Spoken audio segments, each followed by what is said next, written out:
ఎవరైనా మంచి చెప్పడానికి సామాన్యుడు వస్తే, అరే నువ్వు నాకు చెప్పడం ఏంటి అనమాకండి. ఏంటి నువ్వు నాకు చెప్పడం ఏంటి, నా వంశం ఏంటి, నేనేంటి, నా కీర్తి ఏంటి, గడిది గుడ్డేం కాదు, ఏది ఉండదు. నీ కష్టం వచ్చినప్పుడు ఏది ఉండదు. మంచి ఎవరు చెప్పినా తీసుకునేదే గొప్ప సంఘటన. హల్లెలూయా. మంచికి మంచి చేయమని చెప్పాడు. హల్లెలూయా. మంచి చేయండి. ఈ లోకాన్ని నిన్ను వల్ల నీ పొరుగు వారిని ప్రేమించండి. నీ జీవితం ఎట్లా ఉంటుందో ఎదుటివాడి జీవితం కూడా అట్లా ఉంటుందని ఆశపడండి అని చెబుతున్నాడు. ఆయన మీ దగ్గరకు వస్తే సమస్యని ఎదుర్కొనే శక్తిని ఇవ్వబోతున్నాడు. హల్లెలూయా.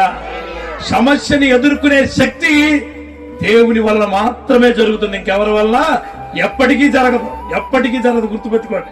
ఎప్పటికీ ఎంతమంది జనాంగం నీకున్నా, ఎంత డబ్బు నీలో ఉన్నా, ఎంత గొప్ప క్రియలు నీలో ఉన్నా,